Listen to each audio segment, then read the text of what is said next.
Good morning, everyone. We are slowly letting folks trickle in from the waiting room this morning, but so excited and so appreciative that you're all here with us on this Wednesday morning before a holiday. But we're super excited to dive into this conversation. So I won't waste any time, but I do have a few intro slides before we kick it off to our presenters. So let me start going through those. So without any further ado, thank you so much. Happy wonderful Wednesday morning. We appreciate you joining us here. This is the 6th session in our year-long series of learning this year. My name is Danielle Hubley, and I manage advocacy and education with the Partnership for Strong Communities. The partnership has been so excited to host this series, where we've been engaging in a wide range of conversations with advocates and leaders in other sectors to talk about the impact that a lack of safe, affordable housing has on their work.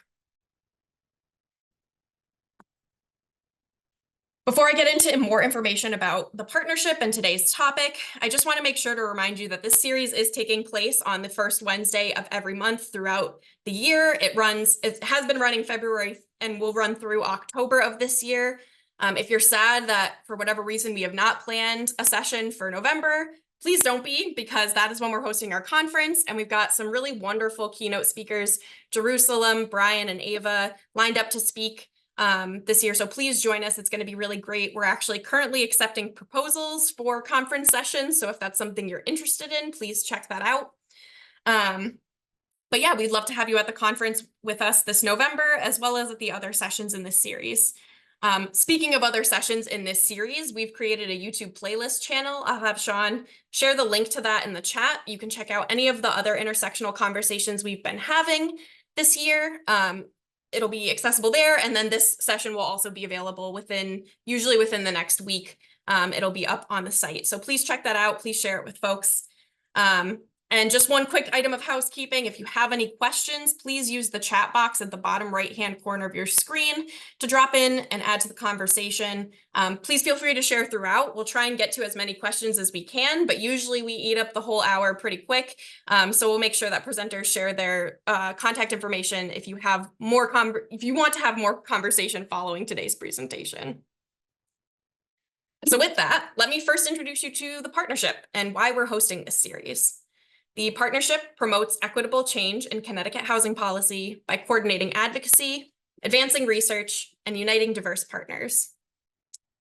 Our vision is that everyone in Connecticut has a safe, stable home that is affordable to them in an equitable community of their choice. And we operate under the perspective and belief that housing is a fundamental human right. Our mission is carried out through our partnerships. We're also committed to policies and practices that reduce disparities in housing and within our own organization. We ground our work in facts and data to dispel myths, challenge stereotypes, and fill gaps in knowledge to drive change. And we prioritize housing solutions that will be affordable and sustainable long-term, focusing on the spectrum of housing needs and experiences now and for generations to come. So how do we actualize that vision? A healthy housing system necessitates a comprehensive approach which intertwines housing affordability, creation, choice, and stability. People need to afford their homes while meeting other basic needs. We need more physical homes, period. We need all different types of homes for people to choose from in all communities across our state. And most importantly, people should have the right to safe, stable homes and be supported from the experiences of housing instability, eviction, and homelessness. This is how we weave a housing system that prioritizes the needs of our residents and that supports strong families and strong communities. So I want to pose this question to anybody who's joining us this morning. Did you vote in the last election? And when I pose this question, how many of you instinctively thought to the last presidential election? It turns out many Americans think mostly about the impact that their vote has on who becomes president. On average, about 60% of eligible voters across the country turn out to vote in presidential election years. But in last week's presidential debate between Joe Biden and Donald Trump, the issue of housing wasn't mentioned once. I know there's a lot of attention and a lot of focus around what's happening at our national level and with the Supreme Court right now, But ultimately, the conversation we're here to have today is centered around the impact you can have at the local level and the importance of voting and practicing civic engagement at the local level. Some of the most important decisions about what kinds of housing is built and where it will be located will not be made by the president. In fact, the majority of the decisions regarding affordable housing happen at the local, municipal, and state levels. In Connecticut, the turnout rate for 2023 municipal elections was a little over 33%. And data has shown repeatedly that homeowners are more likely than renters to vote in local elections. And when you consider that about 30% of all eligible voters are who's turning out to the polls, your single vote ends up counting for a lot more than you might actually think. There's been a lot of cases across the country of mayors being elected with just single-digit turnout. Ultimately, a lot of people tend to forget how closely related the practice of civic engagement or voting is to the topic of housing. Who we vote into elected office and who ends up with decision-making power over our communities has the potential to improve or exacerbate the challenges that we're facing in the housing landscape. Our conversation today is really going to explore the impact of voter and civic engagement across all levels of government, but really, like I mentioned earlier, our goal is to talk about how we can engage in this work at a more local level and use that to filter up through the systems of government that exist today. And also have a broad impact on all of the priorities that you see here today. So that's really one of the reasons we wanted to talk about this.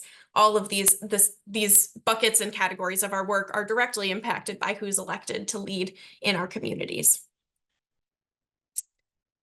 So what is intersectionality? Really quickly, intersectionality is a framework for conceptualizing a person, group of people or social problem as affected by a number of influences. It takes into account people's overlapping identities and experiences in order to understand the complexity of the experiences that they're facing. This series has continued to reinforce the reality that to best support a person's health and well-being, we need to engage in holistic advocacy that addresses people's basic needs and reduces the impact that stress can have on individuals and families. I share this quote from Brian and Ava, who will be joining us to talk more about their work in the sociology of housing in November. But I really just was reading their book and felt like this quote really stuck out to me and just reinforces how central housing is to so many different conversations, to different sectors and to people's individual and social lives. One more quick plug, as we think about the intersectionality of the conversation around housing, we also need to acknowledge its inextricable link to the land we live and build on. While there's still a lot of work for us to be doing to address our history and the impact it has left on many families in the state, this is a resource, nativeland.ca, that I use all the time and recommend to folks as a starting place to learn a little bit more about the land that you live and learn on. So please take a moment to do a little bit of learning. Now that you've heard a little bit from me and a little bit about the partnership and why we're all here today, I'm so excited to turn it over to our wonderful slate of presenters today to dive in a little bit more about what civic engagement and its relationship to housing means to them and to our collective work to make the state a better, more wonderful place for everybody to live in. So without any further ado, I'm so excited to hand it over to Secretary of State of Connecticut, Stephanie Thomas, to start our dialogue. And I will stop sharing my slides so you can jump right in. Great. Thank you, Danielle. And thank you for inviting me to talk about two of my favorite subjects, voting and civic engagement. I think most people hopefully know that one of the roles of the Secretary of the State is to oversee the administration of elections.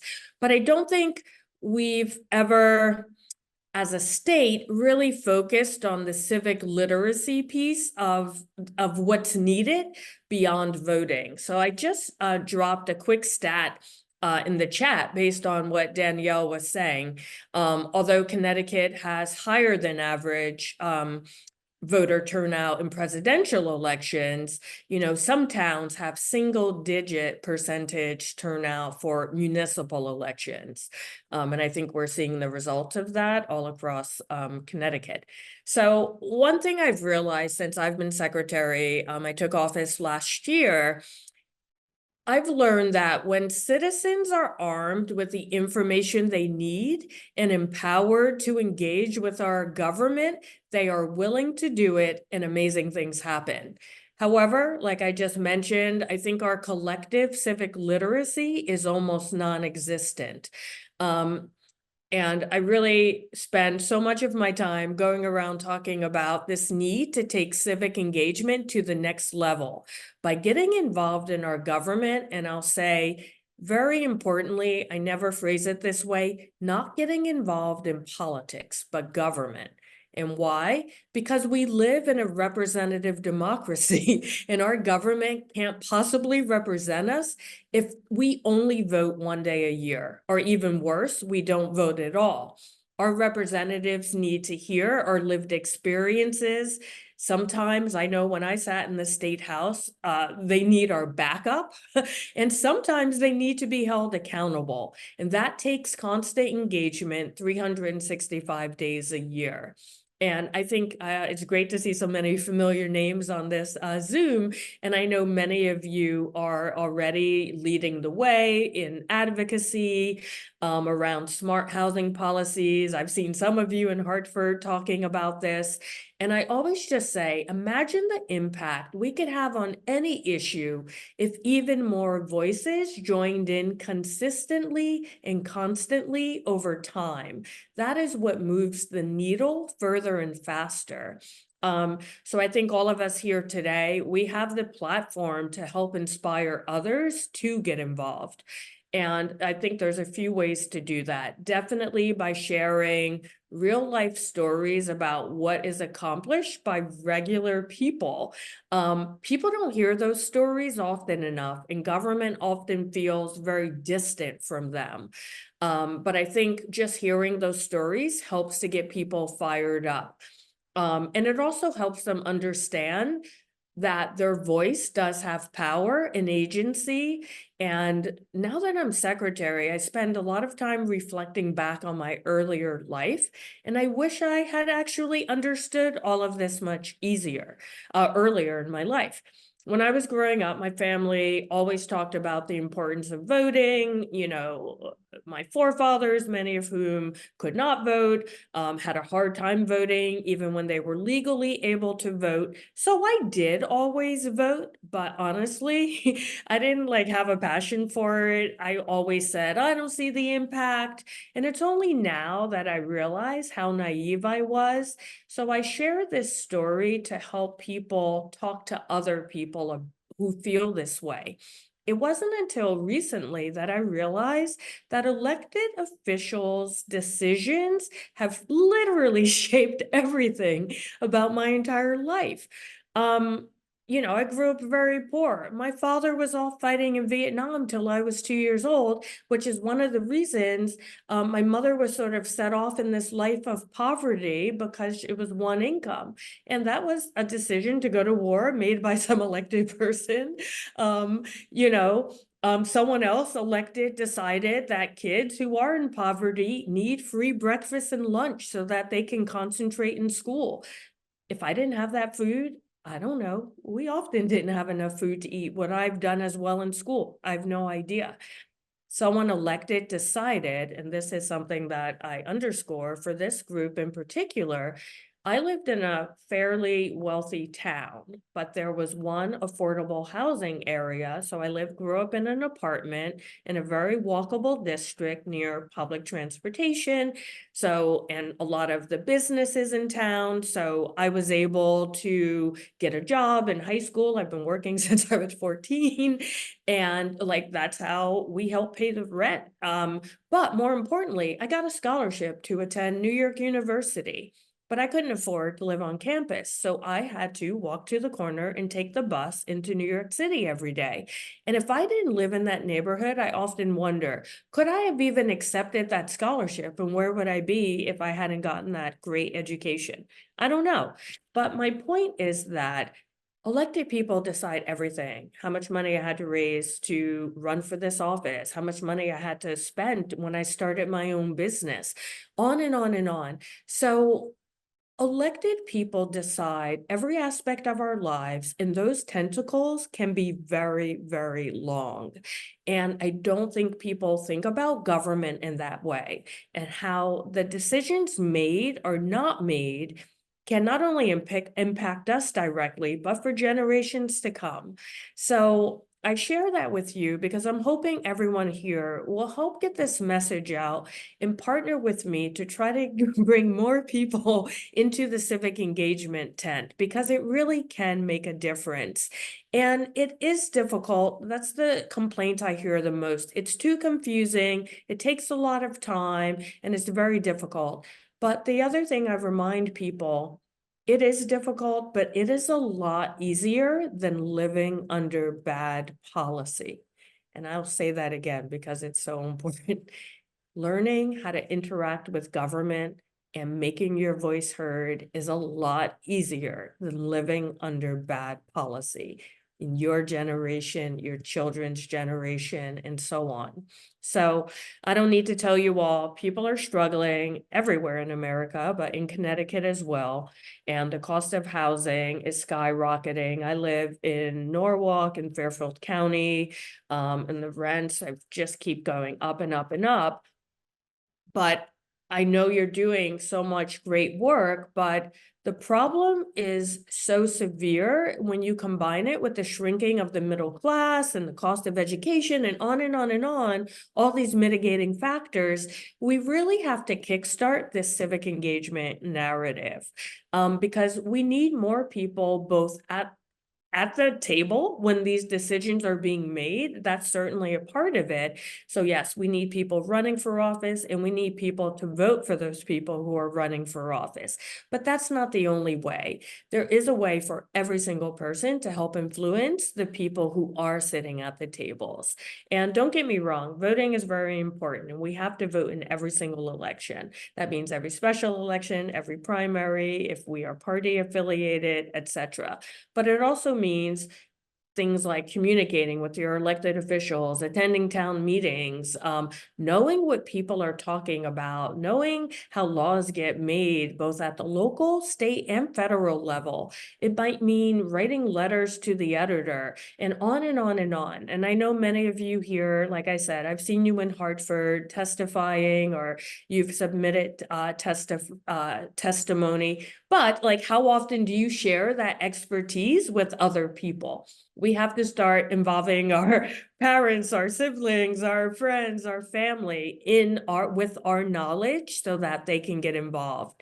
And I'm going to put a slide up. Let me just share my screen with some info as I wrap up.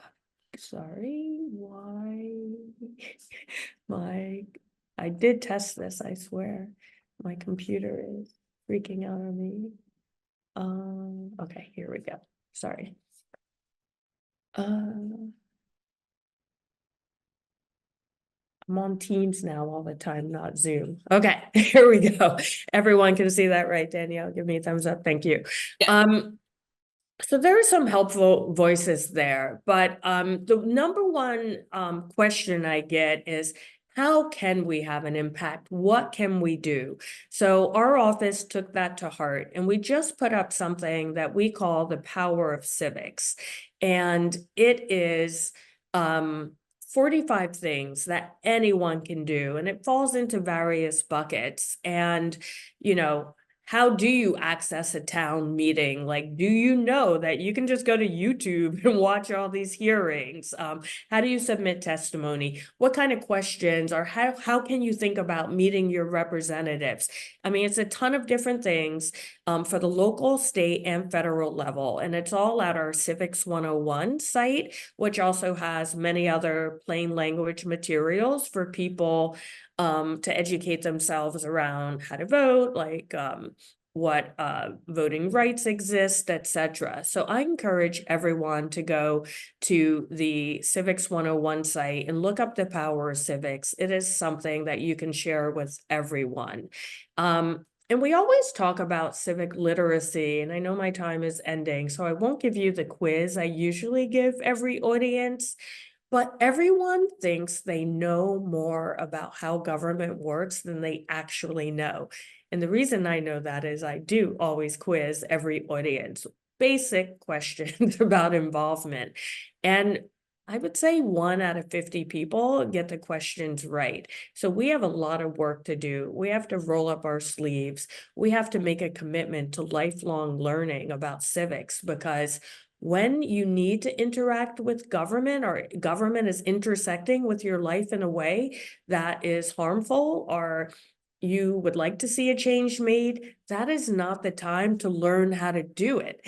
When you see that newspaper article, or you hear a public hearing is coming up, you can't just start thinking about it for the first time, like, oh, how do I get my testimony in? So I encourage people, go to the Power of Civics, start learning literally every day, every week. The same way I binge watch the latest Netflix, like I've tried to make a commitment 1 hour a week to try to learn something new. Because as much as I know about state government, I don't know as much about my local government or even the federal government. So I have a lot to learn too. So I know you're already doing a lot, but I'm going to add that to your plate. And then a couple of other things I just want to make a pitch for. Please consider joining boards, councils, commissions, whether it's at the state level or in your town. At the state level, we obviously have the Housing Finance Authority. And, getting involved there is a great thing to look at. And I also am going to make a plug to be a poll worker, because people need to see people like them when they go to vote.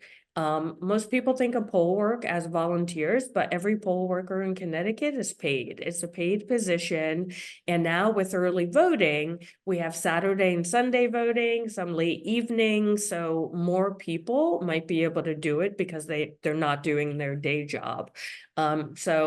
I have our website, myvote.ct.gov, where you can get all voting information, Civics 101, the bit.ly link for if you want to look at what boards and commissions have openings. And then, of course, follow us on social media for easy to share information. So if anything I've said has inspired you to learn more, please do. And please bring others along. I almost feel like we're at a crisis point with civics. And we will see more change when we get more people involved. So thank you for listening, and thank you for having me. And I look forward to hearing everyone else, and I'll stop sharing.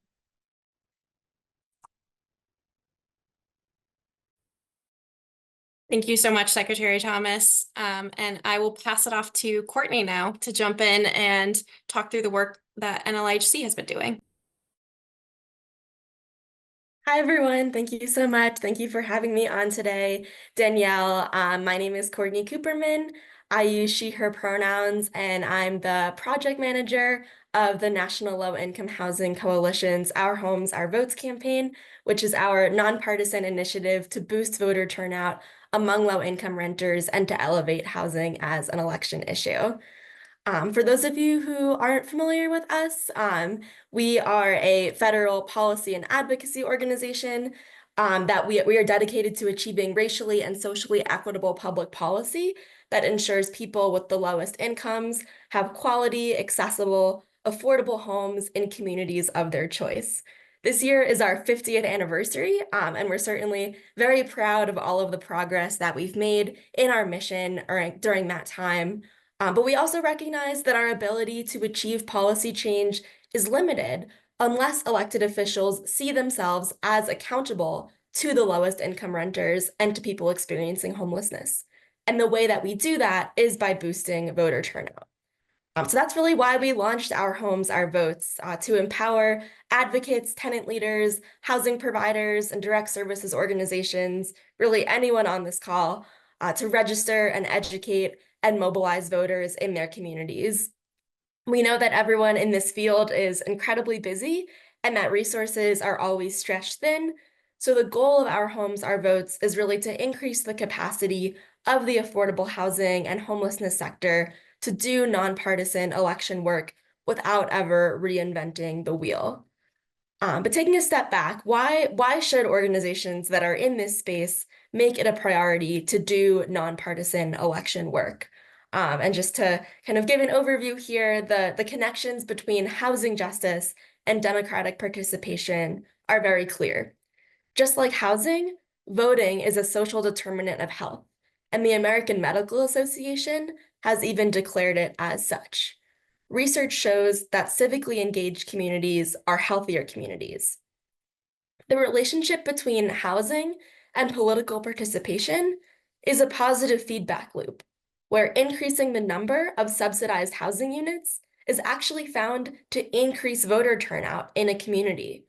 One study even demonstrates that every additional LIHTC unit in a county leads to as many as 0.6 additional voters. That can translate into a lot more voters who are seeing the benefits of subsidized housing in their communities, and then in turn showing up at the polls to vote for more affordable homes. On the flip side, housing instability can undermine access to the democratic process. Research from Eviction Lab shows that in the 2016 elections, communities that saw increases in eviction rates also saw declines in voter turnout rates.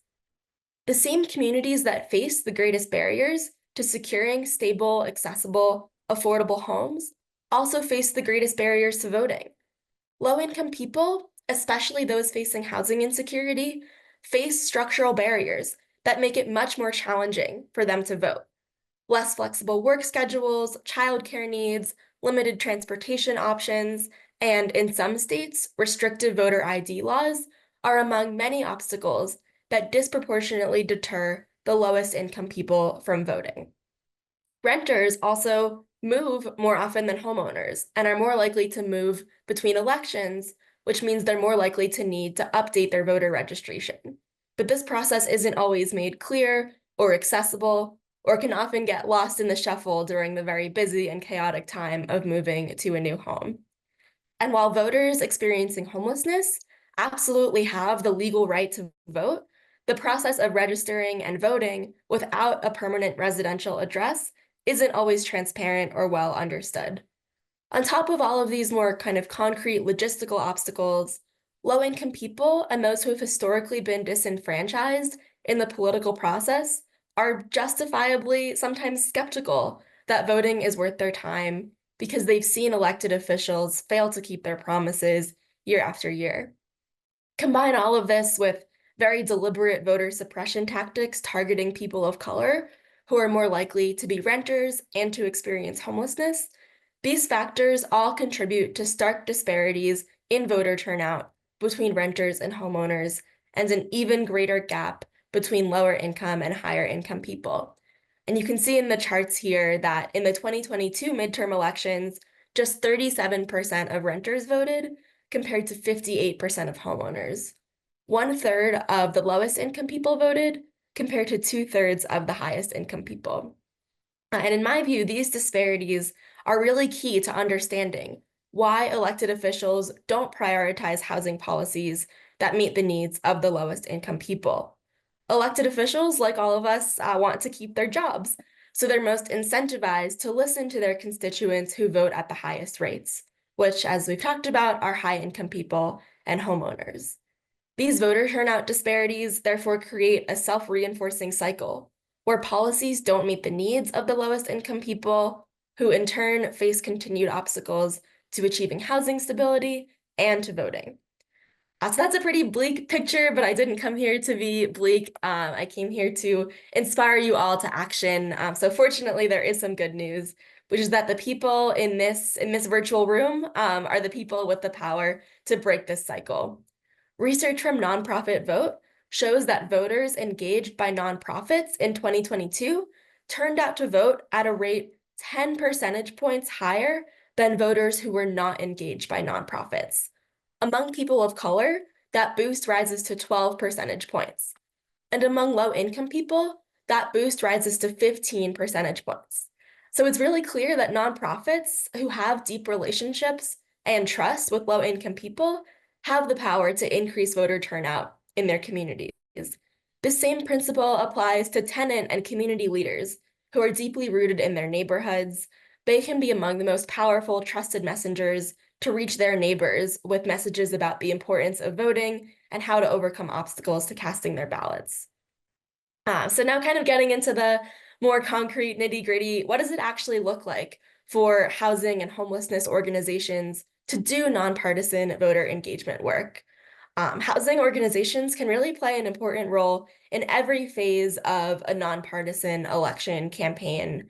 I can give just a few examples, and when I'm wrapping up, I'll share some resources that Our Homes, Our Votes makes available to support this work and where you can find more resources. But just to give kind of a quick snapshot, housing providers can offer voter registration when residents move into their new homes and sign their leases, which ensures that they get registered to vote as soon as they move in now that they have their new address. Any sort of agency that has people coming in to a physical space can post flyers with upcoming voter registration and election deadlines, and they can have voter registration forms on hand. Tenant associations or other community groups can do door-to-door canvassing or make phone calls to remind their neighbors about upcoming elections. Service providers can distribute information about the election protection hotline, which voters can call if they're turned away at the polls or if they face any sort of intimidation or harassment. This is really just a snapshot of the ways to engage. And I'll also highlight the ways that housing organizations can engage with candidates to really elevate housing as an election issue and push elected officials to prioritize proven solutions to homelessness. There's a lot of ways to do this that are fully 100% nonpartisan, like hosting nonpartisan candidate forums, issuing candidate questionnaires, or writing about housing as an election issue in local media outlets.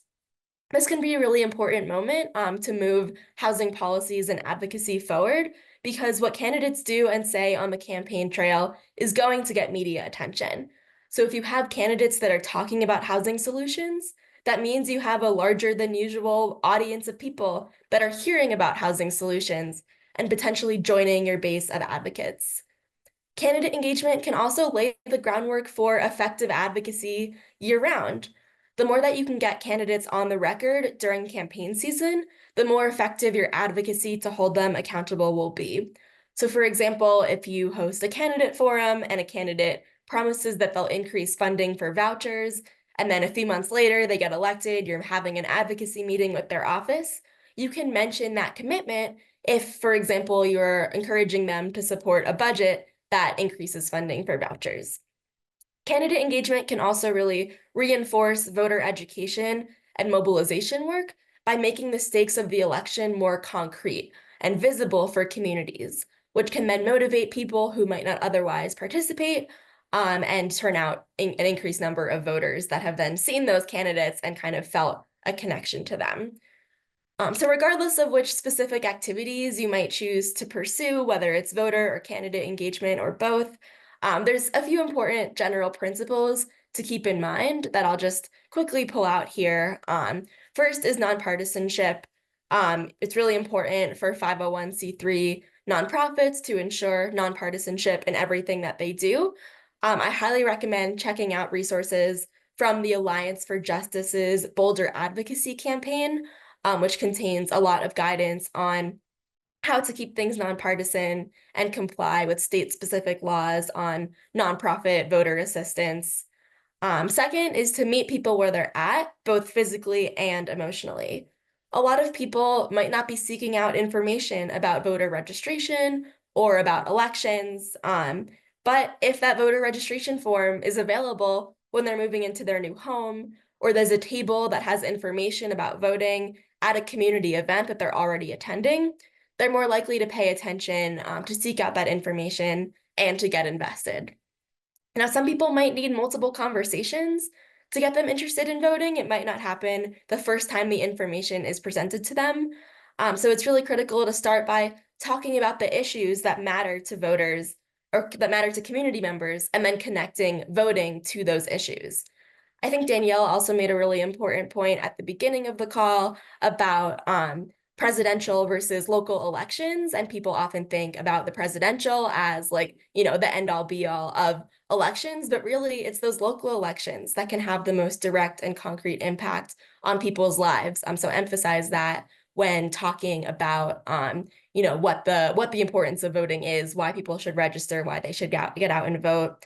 And I think also like be positive. I said I'm here not to convey doom and gloom, but to convey optimism. And that matters when getting people registered and mobilized to vote. Don't emphasize the negative consequences of not voting. Emphasize the uplifting possibility of voting as a tool to achieve social change. Follow-up is also really key, especially when registering and mobilizing low-income people. If you help someone register to vote, follow up to make sure they have a plan to cast their ballots, and then follow up again to make sure they actually did. Again, this is really critical because when there are so many structural barriers to voting, it's important that people who are facing those structural barriers have guidance and support at every step of the way. Prioritize accessibility. I think this, for many of us, is a very familiar concept and kind of goes without saying. But what this means will kind of look different depending on the needs of your community. It might mean having all of the materials translated into multiple languages, having ASL interpreters or translators at events, providing transportation or childcare, having live streams or virtual options for events to accommodate people with disabilities. Really just know the needs of your community and make sure that all of your voter outreach or candidate events are meeting those community needs. And last but certainly not least, engage and empower people with lived experience of housing instability in your voter and candidate engagement work. Again, tenant leaders are really the most trusted messengers who can address concerns and inspire their neighbors to vote. So empower people, let this be kind of an uplifting experience, not something that is imposed from top down. Kind of building on those key principles, I just want to wrap up with a few resources that Our Homes, Our Votes makes available to support nonpartisan voter and candidate engagement work, and ways that you can get involved with us to build on the lessons learned from today and take this to the next level. We have a very comprehensive online resource library at ourhomes-ourvotes.org. We have tips and template resources for planning really every aspect of a nonpartisan voter and candidate engagement campaign. We also have a bi-weekly webinar series that runs roughly every other Monday. It's geared towards really anyone in this network that's interested in doing a deeper dive into voter and candidate engagement for housing organizations. The next one will take place on Monday, July 15th on the topic of voter transportation. And you can view the dates for the entire series at ourhomes-ourvotes.org/webinars-2024. We also have a new online voter registration and information platform called TurboVote. This is a one-stop shop where voters can register, check their registration status, sign up for election reminders, and find nonpartisan election information for their community. This is also available in both English and Spanish from the same URL, ourhomes.turbovote.org, or you can scan that QR code. In addition to using this, to go check your own voter registration right here, right now, we also encourage our partners and partners of our partner organizations to incorporate this into their outreach. You can embed it on a website with state-specific election information, include the link or a QR code in both digital or physical communications materials, bring it if you're canvassing door-to-door to register voters, project it on screen if you're having a conference. That's just kind of a sample of ways that you can use this to make voter registration and information visible in your community. And I'll be sure to share my contact information so you can get in touch with me if you want to use this tool in your own outreach. We also have a network of Our Homes, Our Votes affiliates. This network is open to any nonpartisan organization that shares our goal of boosting voter turnout among low-income renters and elevating housing as an election issue. We have regular office hours for our affiliates. We have an email listserv. We'll have a post-election virtual gathering to thank our affiliates for all their work. There's also some kind of custom access to TurboVote and other Our Homes, Our Votes resources. You can find that sign-up page on the Our Homes, Our Votes website as well. We also convene a group called the Housing Providers Council, which is a nonpartisan group of subsidized housing developers, property managers, and resident services staff that are committed to boosting voter turnout among their residents. This group meets virtually every other month to exchange ideas and receive trainings from experts on best practices in nonpartisan voter engagement. If you're interested, you can find that information on our website. I'll drop all these links in the chat once I wrap up. And finally, I also encourage you all to celebrate voter participation and make this work visible in your community with some of our Homes Our Votes swag. It's at nlihc.myshopify.com. We have apparel, accessories, stickers, buttons, and more.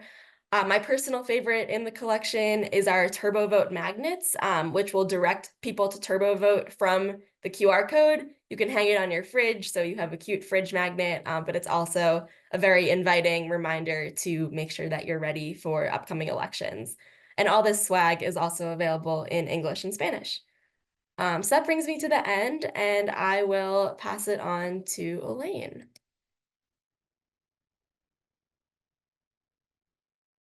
Great. Well, thank you so much, Courtney. And while I'm waiting for Danielle to pull up our slides, it was great to hear, Courtney. You guys have amazing information, and it'll dovetail nicely with some of the information that we'll be providing as well. And we're working with nonprofit vote as well. And thank you to the partnership for the great work you are doing and for hosting these webinars. They're just jam-packed with information. But I want to start off with just a little bit about the Community Foundation. So our mission is to partner with our community to create a Fairfield County where every person has an equitable opportunity to thrive. We serve 23 towns and cities and are one of the few regional organizations in Fairfield County. We're focused on advancing racial equity in the areas of education, housing, health, and income and asset building. And we really are committed to addressing the root causes of persistent inequities and building more just systems in Fairfield County.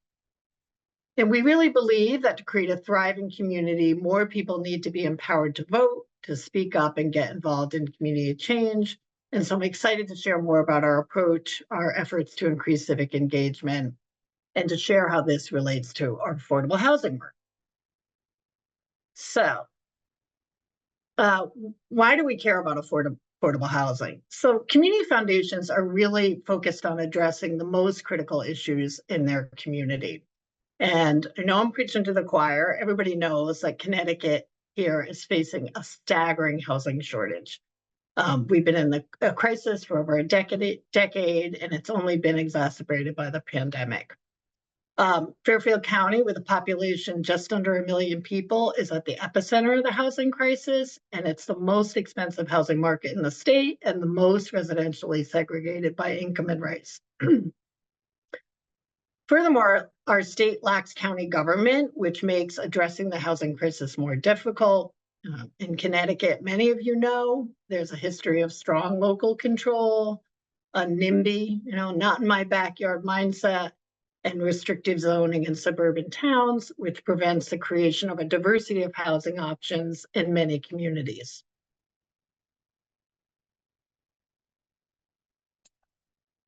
So to ground us in the data, I just want to do a quick view of the state of housing equity in Fairfield County. So in Fairfield County, we have an estimated shortage of 25,000 units of affordable housing. And housing prices are rising significantly with a 22% rental increase and a 32% home pricing increase between 2020 and 2022. And we only know since 2022 that the prices just continue to go up. We also see significant racial and ethnic disparities in home ownership rates, with 78% of white households owning their homes compared to 40% of Latino and 42% of Black households. We also see disparities in cost burden rates, with 45% of white households are cost burdened compared to 59% of Black households and 61% of Latina households. So with each day, the housing crisis seems to be getting worse in Connecticut, and it is really hurting our Connecticut families and businesses. And we see a lack of action at the local, state, and federal level to address the housing crisis. With the 2024 legislative session wrapping up, it was disappointing. There really wasn't meaningful progress in addressing Connecticut's housing crisis. we saw incremental change at best. So there definitely is a misalignment between policy and public will. Our housing policy is not reflecting constituent wants and needs. And polls show there's wide support for more homes. In fact, a recent poll from Gallup, just from May 2024, showed that housing was second only to inflation in a survey of America's financial worries. Employers are sharing that they're having a difficulty attracting employees who can't afford to live in the region. Connecticut's infrastructure is clogged with those commuting long distances for work. Anybody who travels on 95 or the Merritt in Fairfield County, it's a disaster, getting worse every day. We know that our young people and those retiring on fixed incomes in our state are priced out of the housing market. So in light of all this, what is the Community Foundation doing to address this misalignment and ultimately create more housing opportunity in Connecticut? So first off, we're publicly advocating for more affordable housing and investing in advocacy organizations like the Partnership to create more housing opportunity in Connecticut. But that really isn't enough. As I said before, we believe that to create a thriving community where everyone can access and maintain a safe, affordable home in a neighborhood where they want to live, more people need to be empowered to vote, to speak up, and get involved in community change. At the Community Foundation, we believe that we're a stronger community when everybody's voice is heard, and that the most powerful way to use our voice is through our vote. We believe that increased civic participation, voting, advocating, and service on local boards and commissions, service as serving our state, will lead to government that is more responsive to what people want. And we believe that more responsive government will lead to more equitable policies, including more housing opportunity.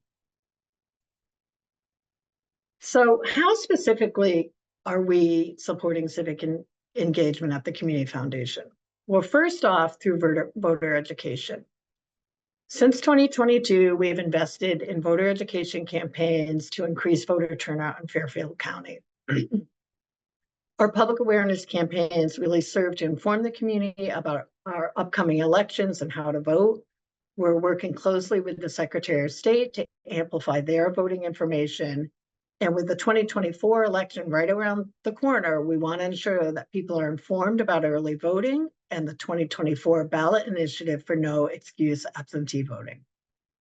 We are targeting our voter education campaigns to populations that have been traditionally less likely to vote and excluded from voting, our young people, Black and Latino adults, as well as adults living in areas where there was low voter turnout. So through our grant making, this is a traditional strategy for a community foundation, and the Community Foundation provides grants to boost civic engagement initiatives of community partners leading voter education, engagement, and registration efforts. This is a small grant portfolio, but we hope to expand it over time. Nonprofit training. So this dovetails really nicely with what Courtney was talking about. So all of you in this room, as not leading nonprofits or working for a nonprofit, are well positioned to increase voter and civic engagement within your communities. You are trusted messengers, you're deeply rooted in local communities and invested for the long term. So the Community Foundation is providing training to nonprofits, covering topics like effective voter outreach, staying nonpartisan, using data technology and tools to engage voters, and other topics as well. And we have a training program coming up at the end of July, and I'll share more information about that just a bit. So we're also increasing awareness about local housing meetings. So the Community Foundation is a co-creator, an investor, and a driving force behind the Fairfield County's Center for Housing Opportunity. We call it the Center for short. The center has become a leading regional advocate for affordable housing development. And the center publishes a weekly calendar of local housing meetings happening across the towns and cities of Fairfield County, and is encouraging residents to attend these meetings to help shape housing decisions in their community. So we're really excited that this calendar comes out every week. And finally, resident-led supports. So the Community Foundation is a lead funder and collaborator with PT Partners. PT Partners is a community-based resident-led partnership and advocacy program that is increasing public safety, economic stability, and opportunity in Bridgeport PT Barnum's apartments. This support is grounded in the belief that residents really know what's best for what their community needs. PT Partners has strengthened public housing resident leadership and improved the quality of life at PT Partner apartments. So there was a great article in the Connecticut Mirror this week about PT Partners, and I hope everybody gets a chance to read it. We're going to share the link in the chat. So I want to close by sharing information about a workshop, the free workshop that we have coming up at the end of July. It's on July 25th from 12:30 to 2:30. It's by nonprofit vote, and I know, Courtney, you've been collaborating with them as well. The workshop will provide nonprofits with the tools and resources you need to integrate voter engagement into your ongoing activities and services. And we're going to share that in the chat as well. So that's it for my slides. I think we can have a bit of time to open up for questions. Great, thank you all so much. Folks, feel free to drop any questions you have in the chat, or if you want to come off mute or raise your hand, we're open to all sorts of engagement. So I'll pause and let folks jump in if you have any questions. I do see a question in the chat. The recording and slides will be made available. The slides will be linked into the event recording once we publish it up on YouTube. I do see a question in the chat, and I'll leave it open to anybody from our panel to jump in. But the question was, what ways have you found that are best to educate folks? And I believe the question is around like a Civics 101 level. I'll just throw out the number one thing that I have learned is that no population is a monolith. So you can't do one thing and it works for everyone. So I think you have to figure out who you're working with, what the challenges are, what you know, the narrative is about why they're not engaging, and meet them where they are. That is the number one advice I would give you. Thank you, Secretary Thomas. Well, in lieu of you all having questions for me, I have a question for everyone here in attendance. Please answer in the chat, or if you'd love to come off and share a little bit more. Just curious about how many folks are already doing voter engagement in their work who are here with us today.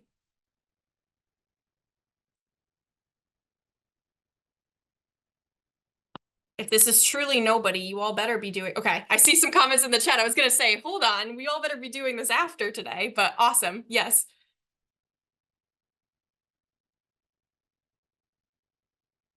Well, And can I hopefully, ask a question? Is there something that the Secretary's office could do that would be helpful to you?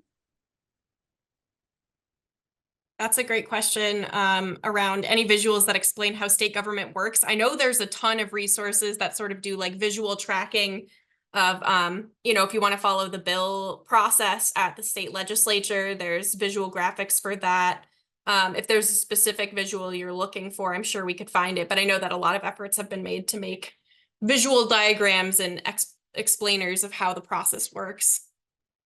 And if I could add, a document we put together last year, and you can find it on Civics 101, is a great little brochure that explains the differences between municipal, state, and federal elections, and what types of positions are on the ballot in those years. And most importantly, we tried to give like samples of the type of issues you would care about, what level of government you need to interact with.